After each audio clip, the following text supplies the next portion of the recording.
Welcome back to our semifinal coverage here in Los Angeles. We're setting up for Game 3 between Cloud9 Challenger and Dream Team. And right now, Dream Team's backs are against the wall. It's do or die for a squad that was very vocal about how much making the LCS, how much making Challenger postseason would mean to them. And this is the game they have to win to even stay alive. Yeah, honestly, it would be the same as their last split where they didn't win a single game in playoffs. One, because they didn't make it. This one, because they haven't won a single game. The stats check out. The stats do check out, Mr. Statistician. Thank you. Yeah, I do think that Dream Team, they're running into a lot of problems here, but the problems are not insurmountable, right? No. You look at Cloud9 and the way that they're playing right now, Hai has been a catalyst for this team. He is making a lot of the initiations. Even when he's playing Victor, he's like, elimination, speed me up. I'm a body these foods, right? Just keep running forward. And he's the one who instills confidence in his team, and he's been playing fantastically this entire series. And moving to this next game, it's like, well, you banning Kennen, you banning Twitch, what's going to happen? Yeah, but another one that's actually kind of been making some rounds, and we mentioned at the top of the show, was our feature matchup with Contracts out of the jungle. He's played Graves so far, and he's been looking very, very solid. And the one thing that's different compared to how he played when he's first joined the squad in the Challenger Series is he's kind of meshed into the team now, and they're not having to play specifically around what he wants to do. Exactly. And what I love seeing them do is he is now part of their strategy in terms of they're not playing around him, but he's just integrated kind of seamlessly into it. It's like Contracts gank mid, and he's there. The Graves is also a little bit harder to use because of the fact that he's more damage intensive. You don't have the same type of durability with the Strength of the Ages and things like that. So he's just complete brute force damage. Thunderlords gets in there, does it, and he did a fantastic amount of damage that game. He was tied with Hai, who had AoE teamfighting abilities, and they were the two highest members in the game in terms of damage. Really impressed by Contract's performance, and there's a reason this guy was hyped up, but was so young at the time that people were like, why isn't he in LCS? Well, he's got the skill. He can't make it there yet because he wasn't old enough. Exactly. He couldn't make it to Challenger playoffs last time because he wasn't old enough, but now here he is, and he's definitely making moves on the Rift. But we'll have to see what moves these teams make in Champions Select, seeing if anything, like you mentioned, the picks and ban phase has been kind of changed up. Not really, though. The Azir, Cassiopeia, and Zilean, as well as Rek'Sai, banned away by Dream Team this time. They took it last game, and Ryze and Vladimir. It's pretty much the same stuff we've seen all game, and Cloud9 Challenger are going to be the first to pick up Shen yet again. Yeah, the Shen pickup seems to be a high priority for them. Dream Team will take the Sivir away and the Braum, two things that they had banned last game. But now you can still, you can just play Twitch in this. It's not as good because the Braum is going to stop your spray and pray, or I guess your Rat-a-tat-tat, oh boy, I'm fired. You've been catching enough Rattatas to just kind of play off of that. Yeah. But I think that this is so far pretty good from Dream Team, but they give up pretty much more of the same for Cloud9 Challenger. They're saying, if it isn't broke, don't fix it. And they're doing exactly the same. And I don't fault them for it either. Well, we're going to have to see what the rest of Cloud9 Challenger picks up, because if Peck&Wolf takes away the Victor, because that's one of his most played champions, at least in the Challenger Series. We wanted to see him on something he could kind of go toe-to-toe with in the mid lane. They take that away. Cloud9 Challenger takes Kennen and Twitch. You got Game 2's composition all over again. Yeah, this is where Dream Team have a lot of deliberation. You can see these picks are coming in a little bit slower than before. It's like, do we pick our top laner and our jungler right now because we see both of them on Cloud9 Challenger? Or do we take Victor because we think that they're going to take Victor? But if we take Victor, then they get to counterpick with whatever they want. But if they took Victor, it's like, what is Peek&Wolf going to play into it? It's that last S tier that's left, except for Taliyah, which he didn't have that great of a showing on. But Dream Team going to pick up the Nidalee as well, kind of putting more eggs into the Acadian basket.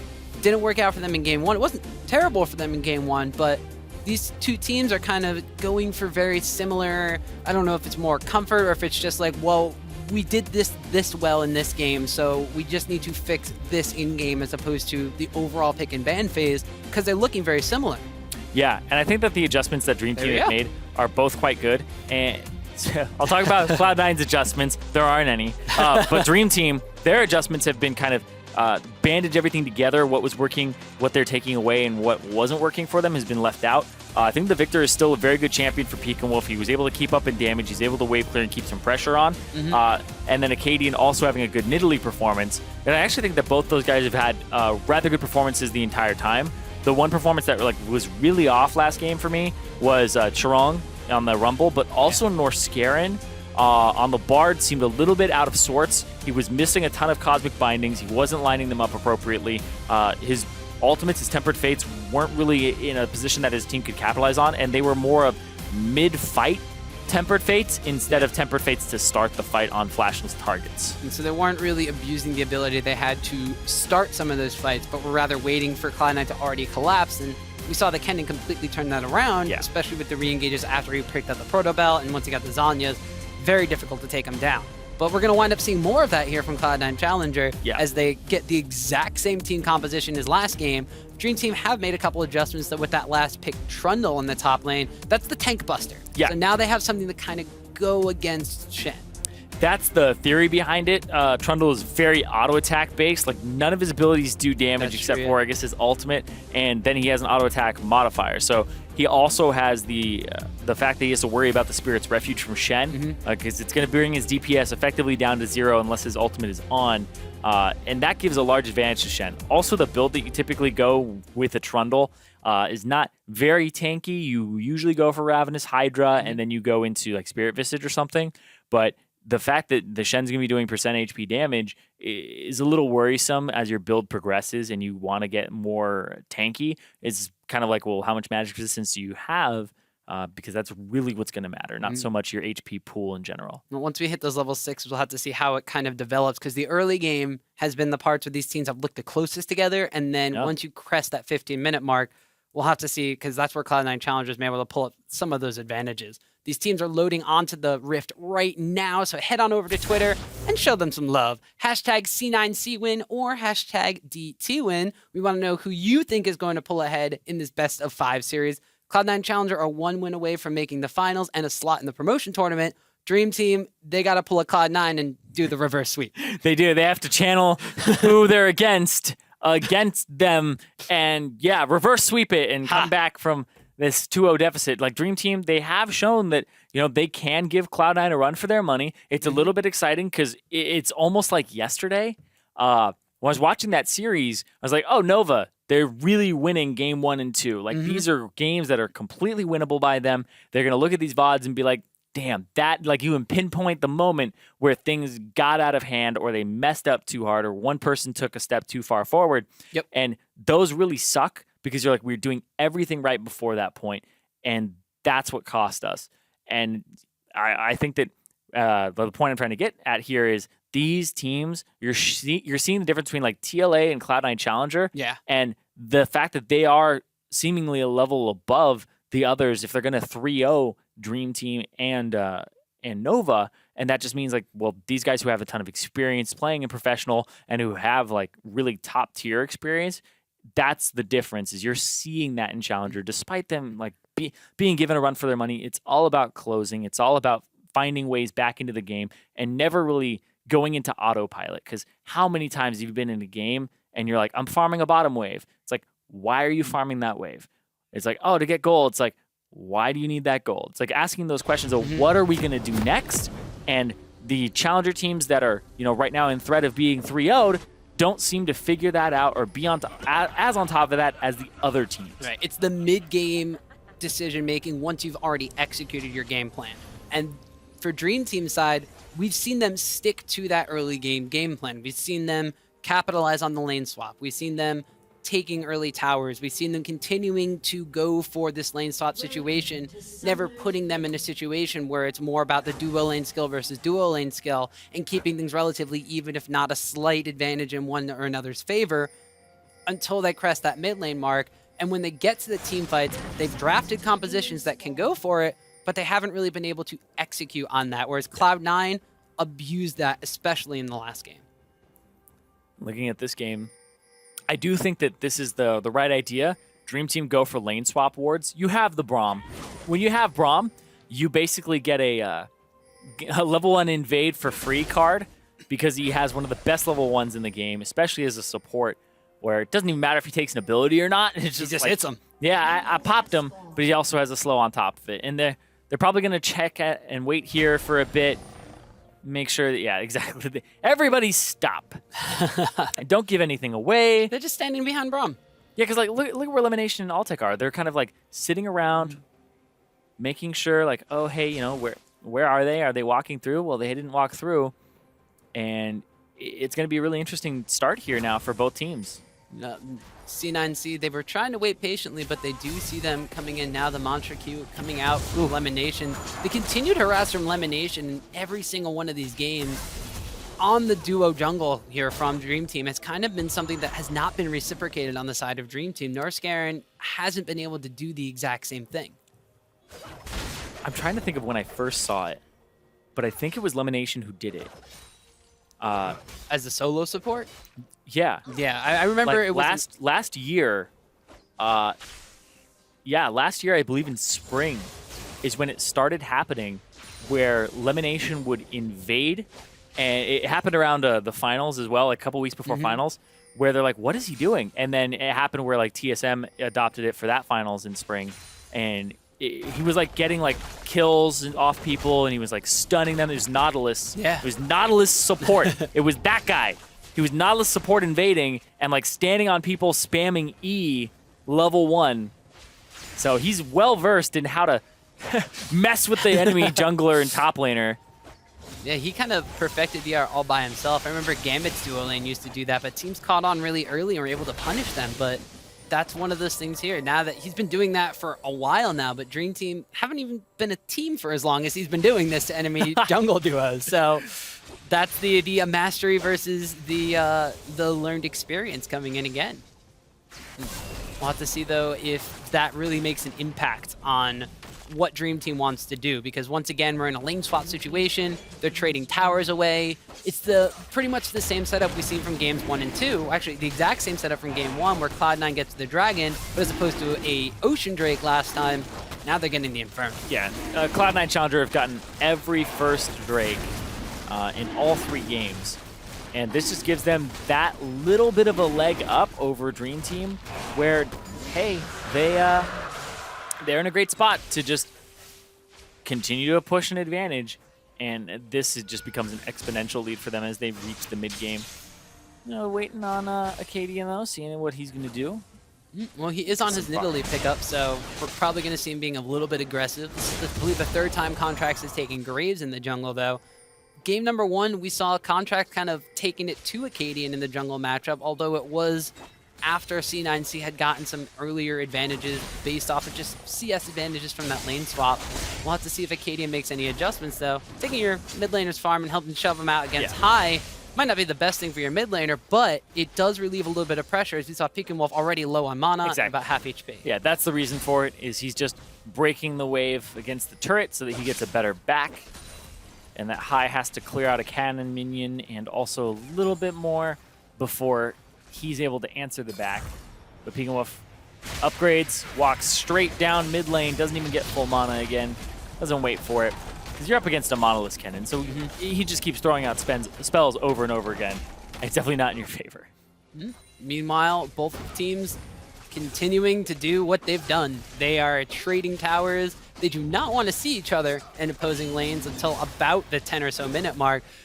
But very similar to how game 1 went, with Cloud9 Challenger picking up that first dragon. They may have priority on being able to swap back to the bottom side and contest that. It's still a couple minutes away, so we'll have to see how they wind up going ahead with this one. One of the things I'm really interested to see now is where do the lanes kind of wind up, because after the initial swaps back and forth, they were sending Balls against Charong, but Balls had a CS advantage. This time around, Charong teleported down earlier because Balls had teleported earlier, and now he has the CS advantage. Yeah, and this is just going to be a very different game than the other ones. Even though it's the same composition from Cloud9 Challenger, I do want to preface it with this game is going to be different because Dream Team have a Sivir on their team, and that's going to give Pekin Wolf a way to get in. It's going to give them a ton of wave clear from their mid lane, whereas Cloud9 Challenger, they're kind of lacking in the wave clear department all around. So this Sivir plus this Victor in a siege scenario with a Braum, you just have way better poke, way better siege, like Trundle Nidalee.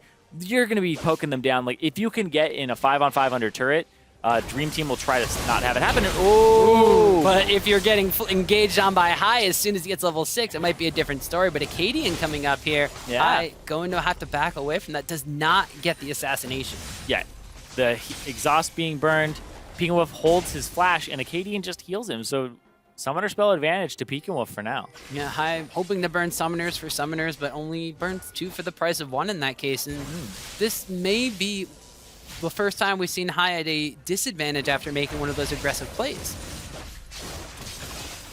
It's happened before where he made one and then Pekinwolf had flash over him, but then it was that mid lane gank that got Pekinwolf's flash, and then it was right about the time that Hyze was coming back. So kind of sucked for him, but this top lane, tier 2, it's already been pushed in. Talking about wave clear, like Sivir's going to be able to make it to this turret very early on, and this is going to be a Rift Herald here, I assume. Dream Team already making moves on the opposing side's jungle, like you said, moving up towards the Rift Herald, and they're going to wind up trying to take this one away. Yeah. Last time it was stolen by Altec, but he's not in the vicinity right now. But Pesky Lemon Nation, the jungle overlord, will be continuing to try to poke down Dream Team, and actually forces them away. It was a little bit safer to actually try and go for it this time. High didn't have any summoner spells. High's ultimate was down. I think Pekinwolf could have cleared the wave and cheated to that side, and then would have been able to just join it with an ultimate or something. And I think that that's a little bit of a missed opportunity. Ooh. And that just comes down to communication of, hey, you should be playing to this side right now. We're going to do Rift Herald. And then he just like spams E down the lane, clears it out, etc., and then walks over there. Well, we saw Pekinwolf deciding to go back, use the Chaos Storm just to clear out the wave, shove it in the tower against High. You mentioned a little bit of a lack of wave clear from the side of Cloud9 Challenger. Just getting those safe backs and continuing to grab the itemization that they're going to want to need, because they know that this dragon is going to be up in a minute and a half. And they know that that's going to be the next thing they kind of want to trend towards. Is now, for one of the first times this entire series, we've seen standard lanes after the lane. Yep, that's going to be good for, honestly, both teams, because you can have a Karma Twitch really deal with a Sivir, especially since it's a level 6 Twitch, and then it's a level 5 Karma. But then there's also the discrepancy in the jungle. Contracts just hit 6, and Acadian is 8. So Acadian has been power farming, but it looks like it's been at the cost of a little bit of farm from Charong, a little bit of farm from Pekinwolf, a little bit of farm from Massacre. So everybody's kind of donated to the Acadian fund right now, and that's what's allowing him to have that little bit of an advantage. And one of the bigger things, too, is as we ran into that pause right there, we got a chance to see that Tron was actually down 2 levels compared to Balls. He's level 4 Trundle compared to the level 6 Shen. Dragon's up in about a minute. He's not going to hit level 6, so he's not going to have the subjugate for the fight if one happens there. And his teleport is going to be coming up relatively close to that timer. Yeah, but Shen ultimate, if you want to make a play like right now, then he has no way of answering it. And that's a nightmare for a Trundle. I mean, he would be able to interrupt it with his pillar, but other than that, it still puts you at risk. It's a level 6, you're level 4. The CS is really close, but it just seems like the little bit got starved from him in terms of like splitting experience. He does have a wave that he needs to clear that's crashing into him right now, so he will hit about 5.5, and then he'll hit 6 off, I believe, the next one after that if he's right on top of it. It's going to be cutting it close, though. We'll see. We'll see. That dragon's going to be coming up relatively soon, although we need to see what the priority is that they place on it. I believe it is a Cloud Drake that's going to be spawning. Cloud9 Challenger already took the first one, so the more they can get before the Elder one spawns, the more they're going to be putting it to use. Yeah. And the more I mean, in these kinds of games, the Cloud Drake movement speed buff might not be the biggest thing in the world, but when it's really come down to catching people when they're in an objective fight or catching people as they're trying to move during these lane swap phases, it kind of would be not the worst dragon in the world for either one of them to take. No, it really isn't. Like, Cloud is one of the underrated dragons, I guess. I mean, I'm taking that from other people. Yeah. Freak. But I still think that like Cloud Drake, it's a Drake, right? Having a Drake versus no Drake is always going to be an advantage. Movement speed is relative, so the more you have over your opponent, the better it is. And that's all that matters is if you have more than your opponent. If you do, great. If you don't, well, that sucks. He's getting away. Well, so that's the difference for me. But I do want to end my Cloud Drake rant with this: is it's a Drake, and some teams have the mentality of every Drake is good. So when we have an advantage, we can get to the next one. Other ones have the mentality of it's Cloud Drake. Let's go continue on turrets, and that's why I think it is actually kind of interesting on this patch on 6.13, on 6.14. You take the damn really thing. It is super good right now on live. Like they're playing on 6.13, but on 6.14, like I mean, sure. I guess You go fast. I guess I'm like kind of like edging myself into the Cloud Drake hipster club. Like Freak's been there the whole time. I think Jat's in there too. Before It's it was cool. I so- know he was. But to transition off of the Cloud Drake and talk about Cloud 9 a little bit, the reason we are out of the game currently in a pause is because they are undergoing a mouse issue, and we're going to be working to fix that. Just to take a couple minutes. I never understood that. Like it's always one of those things where The mouse issue? How many mice have you used in your year? Or in your life? Sorry. In my lifetime, let's see here. Are we counting like those little ball ones that like when I was little would like break almost every every time. Well, I mean, those were really fragile. If you got really angry and you would rage at like your old school games, those things broke really, really easily. All right, man. I mean, I could probably count on my hands how many I've gone through in my life, though. Like, But also like when people experience like mouse issues or keyboard issues, I'm always a little curious if it's like if it's actually like an issue with it, if it's like actually like having big problems. Because I mean, I sit at home. How many mouse issues have I ever had? I've probably had very little mouse issues, except like maybe the click is getting like stuck because I've used it for a year and a half. Like it's true, but how much more League of Legends and clicking do these guys do compared to us? oh man, you know how they like judge a mouse's life and how many clicks it has? It's like 1 million clicks. It's like that thing's done in 2 days, bro.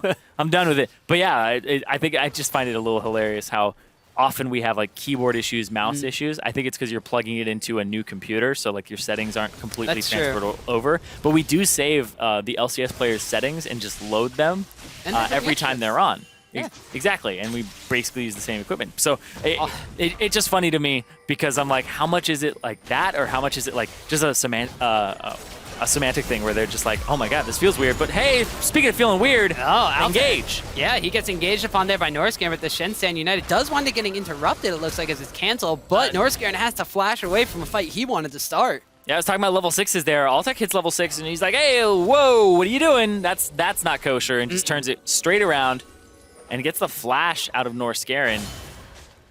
Which could potentially be huge. Dragon is now on the map. We'll have to see. Both of these teams slowly but surely making their way a little bit further and further down the map. Balls now after that Stand United making his way down, actually going to recall. Chirong, though, has hit level 6, so we will have Subjugate, and this teleport is available. So wave and a half that got him there. Yep, Shen's teleport also up now, but it looks like Acadian wants to try to make an issue with that blue buff. Bottom side, though, Massacre and Norscaron. Flash was Norscaron and Massacre down here trying to bully out Altec and Lemon Nation, but just a couple of abilities going back and forth, and Acadian was unable to steal that blue buff away from the side of Cloud9 Challenger, but he still wants to force the issue here. Finds Contracts trying to recall. The pillar goes down, the flash and the dash away from Contracts. That's Worth. He's going to get himself out, but like you said, Worth because of the Summoner. Yeah, heavy Worth there. Like, Acadian's playing this very differently.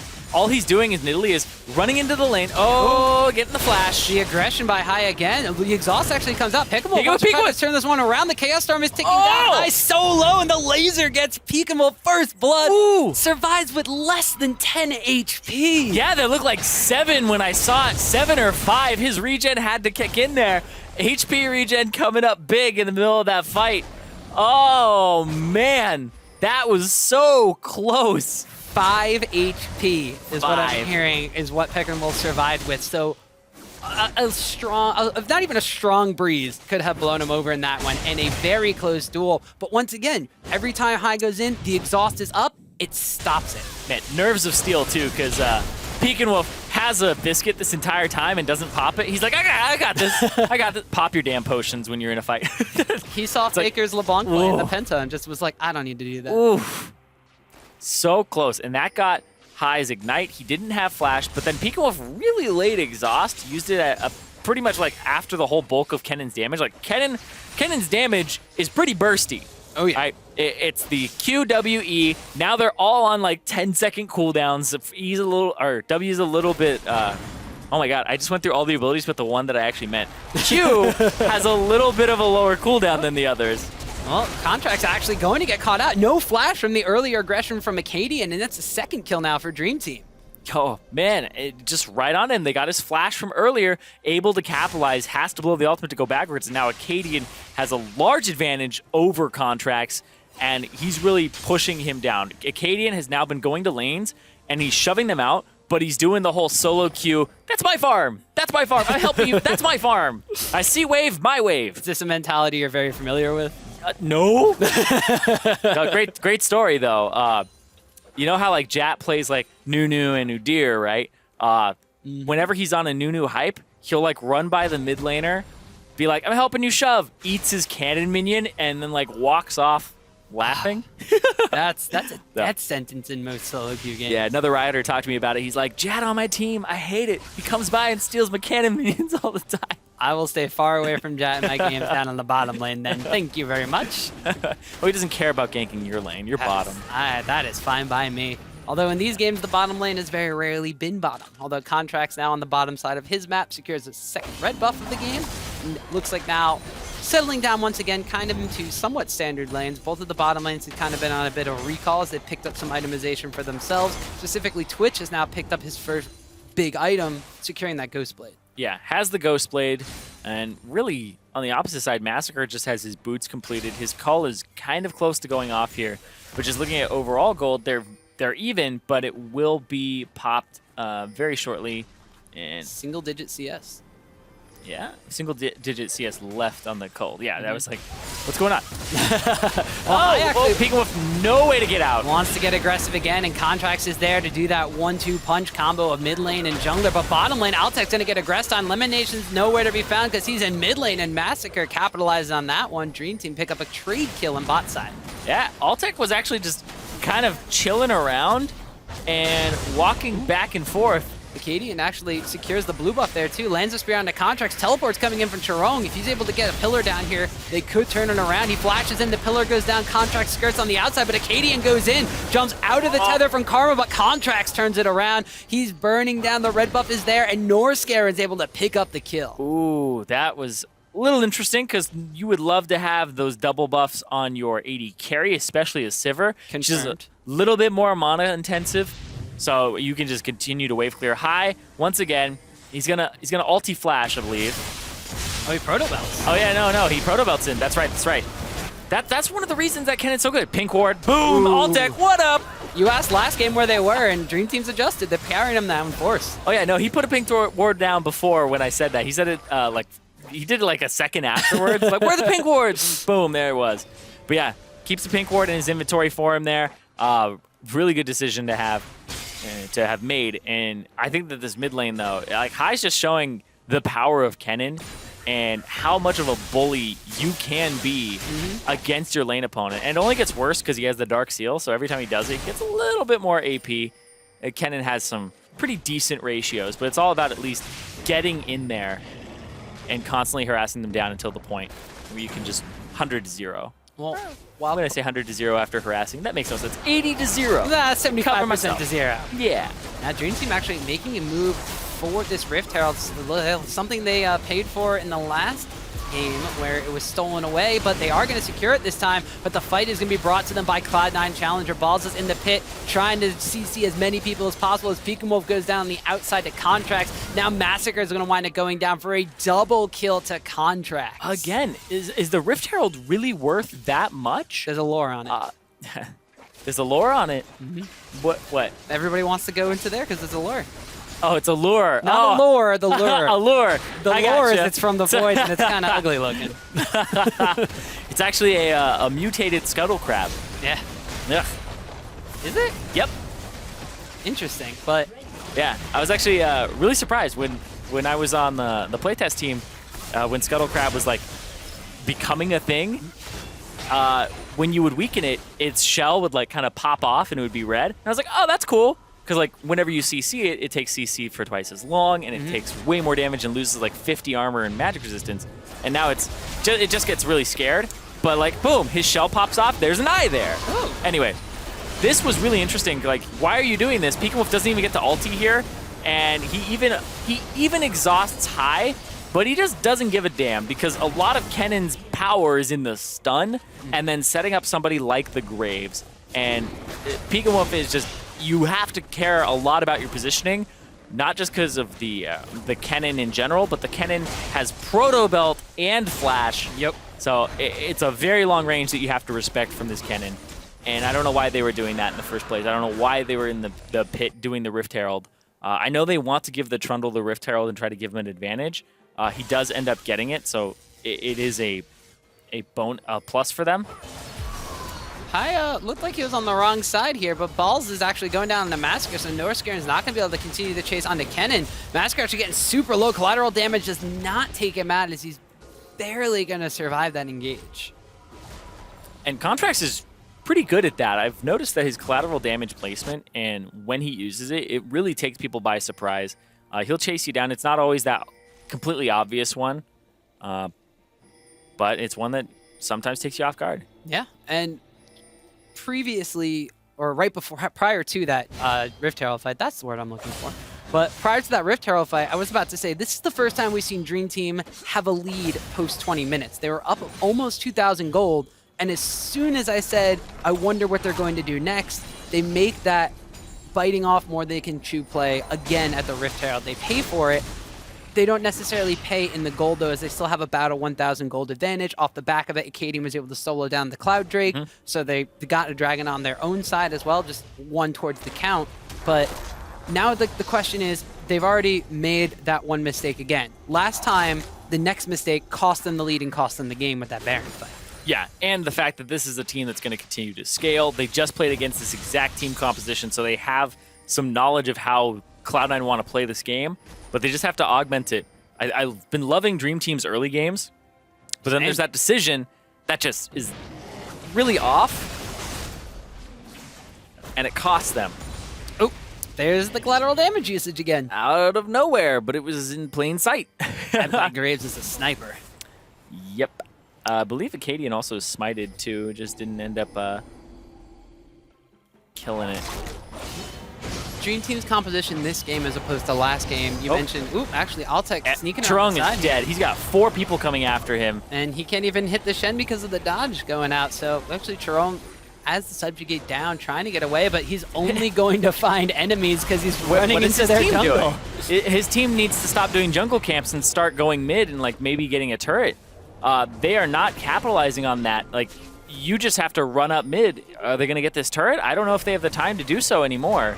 Well, Altec's here. Surprise. Twitch is out with the Karma Shield on him to speed him up, and they just have to back away from that. Yeah, that's really an oversight. When somebody's getting chased down and you know it's by more than one person, you're either helping them or you take an objective on the opposite side of the map.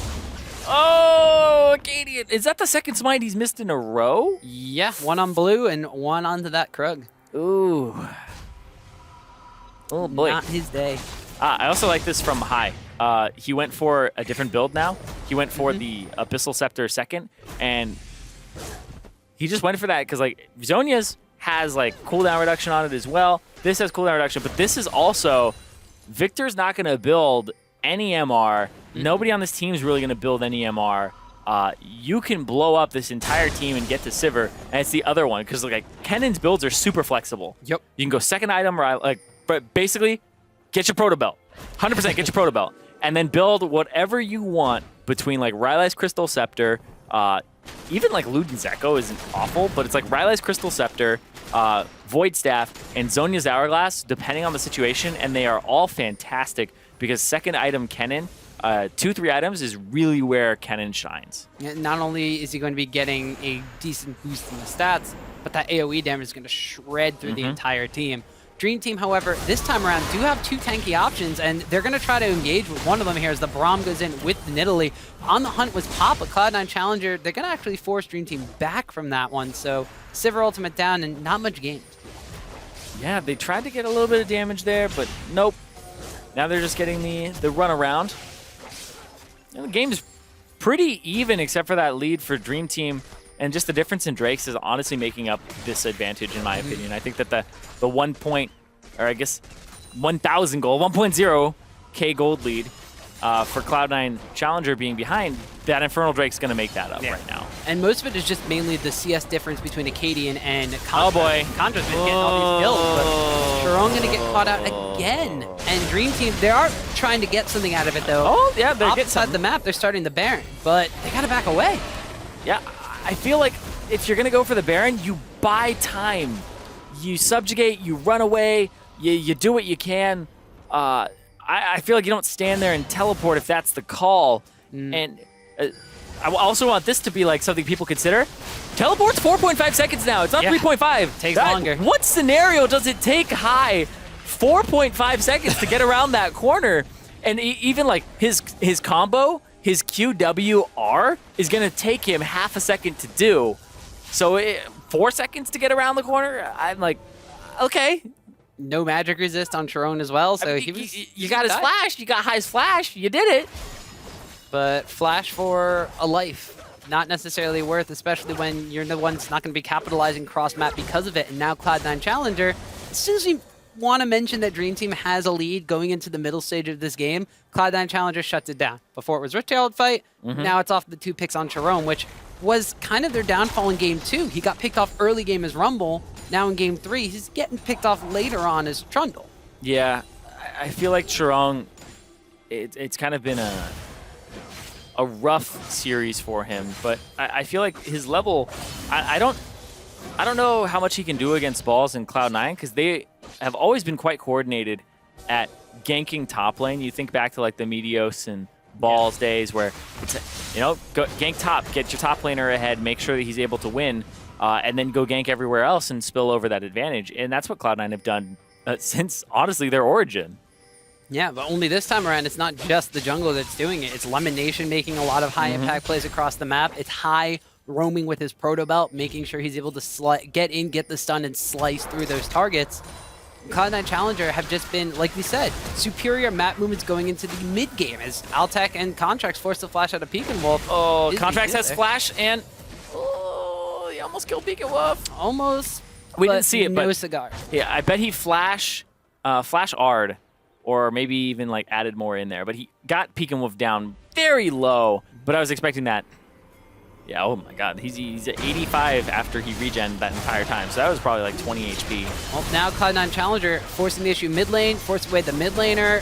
They're going for this Baron. It's super, super low. Northscaren's going to go in, though. Broke. Looks like they're going on the high. Massacre they got picks him. up the kill, but it is going to be Cloud9 Challenge securing the Baron, and now Braum goes down. No one left to stand behind. Dream Team are going to scatter. Chiron goes down to Balls. The Zhonya's comes out from Acadia, but he drops as soon as the Golden Aura does as well. It's a Baron in 3 for Cloud9 Challenge. And this is just so frustrating for Dream Team because they get chunked out. Peek and Wolf, he ends up like eating the ultimate of Contracts, but still Cloud9 Challenger are able to fight. They make the right call at the right time because Victor has to back. He has to back. He's a large primary source of damage. He's one of the reasons you don't clump up in the Baron pit. And when there's no way he's going to be there, 100% you go for this. They have control. Northscaren flashes over. That's blind as well. Hits Hai. They take him out. Looks great. But Baron goes down because Acadian is not in position yet to smite, fight, and contest it. And then he gets chased down by Contracts. He dives in. He hits a spear, and then he dives into the backline. He takes so much damage, and you know that that's 5 members of Cloud9 Challenger there. And Dream Team, that's 3 members, eventually 4. But it's never going to be 5 with the state that Peek and Wolf is in. And that's a great call from Cloud9 Challenger to take the numbers advantage. But Dream Team also put themselves in an awful situation where that's allowed to even happen. And that's been the downfall. Is Cloud9, they know when to do these things way better than Dream Team. And that's what this series has been all about, is just the timing of when you do something and when it's contestable and who it's contestable by. Dream Team seem to overlook a little bit of that. And the biggest difference is really the prep work for things. As Contracts here prepping these low HP bars as Northscaren winds up going down as Hai snipes him out with a shuriken. Collateral damage goes across Peek and Wolf, going to be taken down very low and actually dies to Altec as he pops out. Massacre is going to get one on the Contracts. He goes a little bit too deep, as does Altec. So a 2-for-2 trade in favor of Dream Team. That's something else you mentioned about Cloud9. They're a little overstepping. Yeah, they overstep sometimes, but they still have enough of an advantage. It's only 2.4k right now, but they're going to get some damage on this turret. We'll see if it continues to stand after this, because no Baron buff on Hai, so he's not buffing it up, but they get that top turret, and they just allocate resources appropriately. And the prep work from Cloud9 in all these situations has kind of been the key thing that Dream Team has been missing. Dream Team had the game plan. They're like, we're going to lane swap, we're going to get the early game advantages, but Cloud9 knows not only, okay, what do we have to do after that initial game plan, and like, how do we transition off of that? But they're setting up that step points in time ahead of themselves. Point in case with Peek and Wolf in the mid lane. And exactly, like like you were saying, peek him up in the mid lane. They're trying to just like set up, but look at this. This is just absolute annihilation here. Well, they were waiting in that start. brush, knowing they had to ward as well. Yeah, and when you face a team composition like Cloud9 Challengers, like I'm just gonna flat out say, Cloud9 Challengers team composition, I don't like it because there are a lot of weaknesses to it, and it's one of those things where like maybe it shouldn't work at the highest levels of play, but it does because it's all about fighting. You look at this team and you go, oh, well, they're just going to get crushed by Victor, Sivir, Wave Clear, right? It's like, no, they're going to fight you, and they're going to get to objectives first and try to fight you with Kennen ultimate, with Twitch ultimate. But if you ever get them in a siege scenario and Dream Team get Baron, well, it sucks. But then it's predictable. You're like, how is Hai going to fight us? Oh, how is like Cloud9 going to defend this? Oh, they're going to fight us. They have to fight us. That's their only option, is to fight us and run into our team. And they don't even have like a TP flank from Kennen.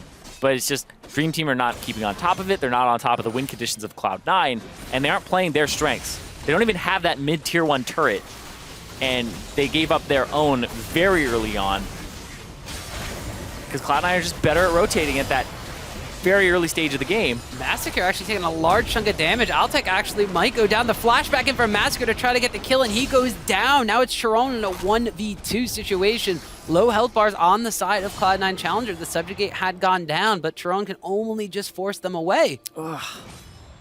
Massacre like had to go back in a little bit there because he was still dying. He was but going to die. He was going to die from the poison no matter what. Took too many shots. Speaking of dying, this exhaust. Ooh. Oh! Contract's not going to get the kill. Goes back in for the laser. Takes a tower shot as well, but Contract is barely going to stay alive thanks to Lemonade. But Charon with the teleport behind, going to pick up a kill. Now it's Dream Team on the move. Cadian misses the spear. If he jumps in, Hai's going to ulti. Pillar comes out. I don't know. Oh, he goes in. The ulti comes out. Hai picks up Acadian. Elimination survives. And now Dream Team are running for the hills. Norscarin comes in, uses the ultimate, but he didn't get the message. They're running away. Charon now going in. The blue buff is even joined in the fray. Lemon Nation picks up a kill. Balls gets another one, and Dream Team go down. I said it just before this fight. Dream Team are not keeping track of what Cloud9 are able to do and what their win condition even is, and they're going to continue to fight. Towers are merely a suggestion for Balls. Flash Taunt picks up another kill for Hai as he goes on a killing spree. The bottom lane inhibitor tower is going to fall. The inhibitor will fall shortly after that. 30 minutes into this game, Cloud9 have cracked Dream Team's base. And Cloud9 are now ballooning this lead to 5,500 gold for themselves. Absolute dominance right now. That's about to be 6K. As they get those minion waves, but Cloud9 Challenger are trying to say, we're too good to be called Cloud9 Challenger. We should be Cloud9 LCS. Number two. Contracts walks forward. I don't think he actually takes the initial damage from that beam, and then it ends up buying a little bit of time. Maybe they would have been able to focus Lemonation a little bit earlier if he hadn't have lived. And I'm like, as soon as you jump in, he's going to hit his ultimate. The exhaust went down, like, too. Yeah. It's like, well, I don't know what he expected to happen, but it's just very desperate. And it's kind of like a lot of the calls that Dream Team have made. They are going for desperation a lot of the times when they don't need to be desperate. And it's just greed. And they pay for it every single time because Cloud9 are just so good at punishing you. These may be plays that you can get away with against other teams, but this is the #1 team in Challenger at the moment, and the team that everybody has had their eyes on from the start with a lot of LCS veterans and deep group stage of Worlds veterans multiple times. Quarterfinals of World veterans even. And you mentioned before, Dream Team are making desperation plays when they didn't have to, but now with this 6,000 gold disadvantage, those desperation plays become kind of the only plays unless Cloud9 Challenger makes a mistake. So you kind of have to hope that they get over-aggressive, but Cloud9 Challenger are playing it safe and taking their second Baron. Yeah, and if there's anything that Cloud9 with Hai knows how to do, it's take a Baron. How you're able to take it, when you're able to take it, and it just seems like it's so easy for them right now. It's even in Medjai's right now. For Hai, it's got, I believe, 10 stacks on it right now because he's died a couple times. He's had to stack it back up a couple of times, but he's gotten plenty of kills and assists to do so. It's 10. Got 50 extra, but oh, Ball's going to get the taunt down on the North Scare, and the tower is going to wind up being the focus. As High is actually just 1v2ing with some help from Lemonation in the mid lane here. Looks like Balls is going to get his Guardian Angel popped. Arcadian goes way deep on the contracts, not able to pick up the kill quite yet, and he's going to go down to his opposing jungler. The Shen Stand United is out, and Cloud9 Challenger all get low, but nobody goes down. A triple kill for Contracts. This inhibitor's going down, and this might be the match. Yeah, I think this is going to be the match here, Tom. And Cloud9 Challenger, clean 3-0, very little hiccups. Yeah, they just came in here. Game 1 looked a little bit close, but once they started asserting these aggressive plays, they just showed why they were the #1 team coming into the Challenger playoffs and just shut down anything Dream Team wanted to do after 15 minutes. And now Cloud9 Challenger with that 3-0 are going to play Team Liquid Academy next week. And they've already secured their spot in the promotion tournament. It's just, do they have to play that first round elimination match, or are they already in the double elim portion of the bracket? Because that's very important. We saw Dignitas get knocked out in that first round, and that's why they weren't able to go to that double elim portion. So make it to that second part, and then you have, honestly, I think it's like 5 teams go in, 3 teams enter. So if you make it past that first part, and you're #1 in Challenger, you're part of 4 teams where 3 of them make it out. Yeah. So I think you just have to win like that one extra match. You have like basically a double chance to get in. So very good stuff coming out from Cloud9 Challenger. I mean, we were saying Dream Team, they needed to stick to their guns this series. And they did. And they looked extremely good. And I don't know how many times we said it now, for the first 10, 15 minutes of the game. But they were falling apart in the middle game, or the middle stages of the game, because they were trying too hard to press early advantages they had gained, thinking maybe they were a little bit further ahead than they were, or thinking they kind of had the jump on things. And Rift Herald was like the big magnet, the lure for them. The lure. They were baited into the Rift Herald. And it was obvious what they wanted to do with it, but it's the difference between them saying like, oh, this is our win condition, we're going to play to it. It's like, okay, our win condition is let's get this Trundle going so that he can beat the Shen. And they didn't really focus on what their win condition was relative to their opponent. Because even if you win that lane, Shen's going to roam. Shen's going to be able to affect the rest of the map in 2 ways with his ultimate and his teleport. And he usually holds that matchup pretty well, even if he's behind, because of his Spirit's Refuge. And then you look at what they had going for them. It's like, well, Dream Team, you have a ton of wave clear. You have a ton of siege potential. You have Nidalee, Braum. You have a Trundle. So like Nidalee after the pillar, Trundle to like actually help him and assist him, Braum to block the enemy wave clear. And it's like, now you have Victor and Sivir, the two best in role for wave clear, honestly, in mid game. And they didn't really siege ever. They didn't get that mid lane turret. They just kept trying to play the game that was Cloud9 Challengers, which was team fight over and over and over again. But that's how a lot of Challenger teams win their games, is they just team fight, right? They try to win lane, win game. And it doesn't work like that when you're playing against a team that has a lot of experience, that knows how they're going to try to win the game, because they've been in so many scenarios where they've played against very different teams stylistically, where it's like, this team likes to play through top. This one likes to fight you all the time, right? Like Nova's a great example of being figured out in that, where they want a team fight. TLA was like, okay, we figured that out. We'll avoid that for a bit, and then we'll wait until our spikes. So it happened again here, where it was another 3-0 for the team that had more experience on it. But it's mostly because of the fact that, well, they played their win conditions, and they were conscious of the other teams, and they didn't play it into their hands, which you have to consider that moving forward. I think Dream Team, it's a little sad that they didn't make it further again, but it is a step further for them as an organization. And if we see them again in Challenger next split, like, I think that these members have a lot of potential still. Definitely. And the team, like we said, they had an idea. They had the early game plan, but they weren't able to kind of transition that into, now what do? We saw them tunneling on Rift Herald. We saw Cloud9 with the composition built around that, being able to just absolutely capitalize on it here. Yeah, they got me into rant mode pretty hard. Sorry about that, Tom. That's fine. No, go for that. But yeah, right here, it's like, this exhaust, it did nothing for Pekin Wolf all game. Every time that he exhausts High, he still dies. It didn't matter. No matter what happened, every single time. So he's able to section off the Victor. Nobody's helping him out. High gets like picked off like 1 or 2 times in this game total. And he's not even building that Rylai's really early. So, or even his Abyssal Scepter, right? It's like not even Zhonya's. But yeah, they keep going towards that Baron pit.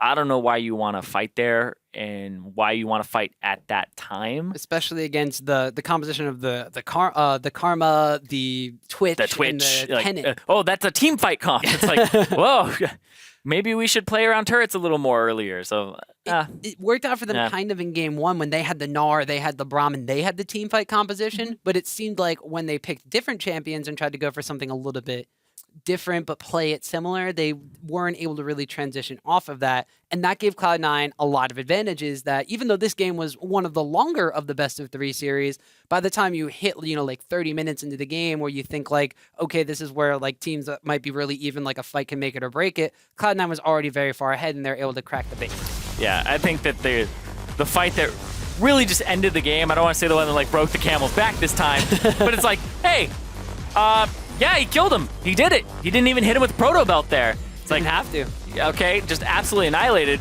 And this fight, just everybody gets honestly comically low from Cloud9. It's like, balls, shield all tech. Oh god, switch targets. It's like a ricochet while he's dead. Ends up getting the kill where it's like, oh, boom, and hits Kennen at the end. It's like made its way all around, like crit. Hey, buddy. It's like very end of it where he's already gone. But everybody was so low. If that exhaust hadn't have come down, maybe those last few crits would have been cleanup. Who knows, man? I don't know, but still. Cloud9 Challenger do come out of this one victorious, and we really do kind of have to acknowledge the fact that there was one player very specifically on Cloud9 that kind of made everything come together around him, and that's definitely going to be Hai. Yeah, I think that Hai deserves the Player of the Series award here because he has been doing so much work bringing out the Kennen and enabling his team to just go straight in. It's a pick that he's played actually for a decent amount of time now. I remember back to the Kennen Vladimir days where it was Cloud9 that played it, and it was that combination. They had that team fight, and he just kept having great fights on Kennen, great fights on Victor, very high damage, shutting down Pekin-Wolf, who was one of the better mid laners in the Challenger Series. Made him a non-issue, made him a non-factor, and even made his summoner spells completely useless. Really won that, especially in lane swaps. Kennen gives you so much pressure because you just have to hit 6. There's these long lanes on the side. That's great.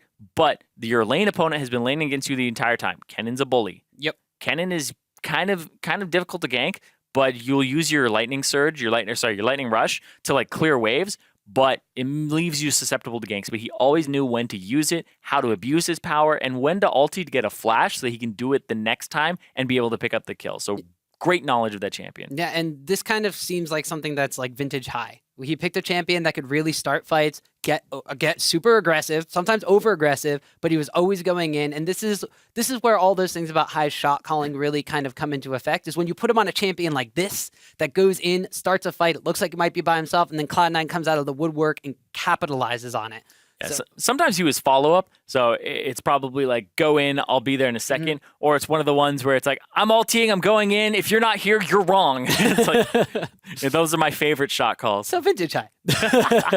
But Cloud9 Challenger have secured themselves now the spot in the Challenger Series Finals. So taking a look at that entire bracket, that last spot figured out, that means, of course, you mentioned earlier, they're going to be going up against Team Liquid Academy in a showdown next week. Yeah, and from what I've been witnessing between these two teams, Cloud9 Challenger still looks like that #1 team. Even though Team Liquid Academy played Cloud9 Challenger in week 1, that was with Fabi, I believe, still at the time. They split 1-1. And with Rush. And with Rush. So these teams have not played each other with these lineups, with each changing one member out. Cloud9 Challenger still seem quite a bit more coordinated than Team Liquid Academy at the moment. And I think it's still like experience, it's still familiarity. Both teams have 3 people who played on teams with each other, 3 from Ember and also 3 from also Contracts played on Ember with like, most of the members of Team Liquid Academy. So 3 members of Cloud9 on the other one. But I feel like this is a great matchup to have. It's the one that people expected to be the finals. Like when you looked at the rosters and when you looked at the lineups coming into Challenger, you're like, oh yeah, Challenger finals, it's probably going to be these 2 teams. The ones that are owned by organizations that are in the LCS. I mean, Apex is up there too, but sadly didn't make playoffs. But I think that these are the 2 that people were like, yep, those are probably going to be the finals. So everything is kind of gone according to the plan? Well, Scripted. Sort of, No. but Team Liquid Academy came in not even as the number 2 seed. Like Nova wound up being the number 2 seed. They came in as number 3. They had a little bit of a struggle to kind of get through some things. That was a surprise, yeah. Yeah, for most of the split, like Team Liquid Academy wasn't at the top of the challenger tables. But now, especially after the showing that they gave yesterday, game 1 was a little bit close. But with people like Golden Glue stepping up in the mid lane, his ridiculous performances we highlighted at the beginning of the show, because he got player of the series yesterday. Something about the mid lane, I guess, in challenger. There's something about it. But these guys have really kind of come into their own, and now this is literally like they built up to the level, and this is where everybody expected these teams to be kind of from the get-go. Yeah, they expected them to be at this level. They did each have to swap out a member and like readjust to playing with them. But looking at that matchup in particular between the two teams, I feel like Cloud9 Challenger's style kind of counters TLA's right now. Mm-hmm. TLA, they had really kind of back and forth early games where Nova was just beating them early and then like 8K goal advantages and they had to play from behind. It's like Cloud9, when they get a lead from you and they wrestle it from you, they don't let you get it back. Mm-mm. And then they start to snowball. Like they're very good at doing that. They're very good at using an advantage to do an objective and put pressure on you. And Cloud9 Challenger, we saw pretty much sub 33-minute games here. It's 27 minutes on one of them. It's like these guys know how to play quick League of Legends, and TLA, they're a little bit slower right now, especially from the 3 games we saw against Nova. Mm-hmm. Maybe it's a stylistic matchup, but we just weren't seeing a type of performance from TLA that would hold up against Cloud9 Challenger today. It was a couple scaling champions and a very bottom lane focus from TLA. Cloud9 Challenger, it was more of a, well, if they were bottom lane, it was because they were behind 2 enemy towers. So, like you said, a bit of a stylistic kind of mismatch between these two teams, but nonetheless, that makes it even more of an exciting final because we've seen that both of these teams also have the ability to adapt better than any of the other teams in the middle of a series. Exactly. They have a lot of staff that help them, right? They have organization support as well from these large orgs that are in the LCS.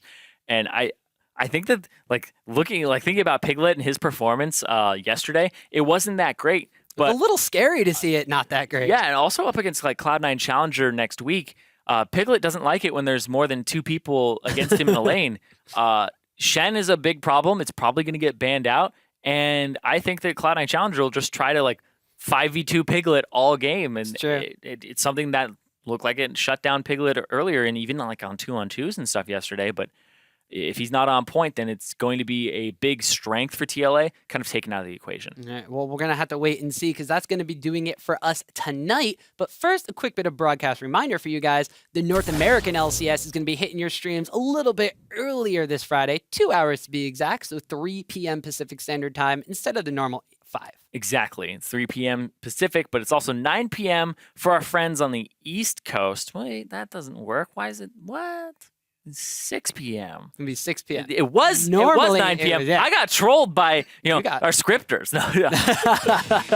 Reported for scripting. That's why we always go off the script. We don't want to be scripted. Exactly. That thing happened. But that's 3 p.m. for Pacific, 6 p.m. for Eastern. And of course, this is only for Friday's broadcast. So Saturday and Sunday will begin at their regularly scheduled times. All right. So before things get a little bit more derailed, for myself, Zyrene, and the entire live broadcast crew, thanks for watching and good night.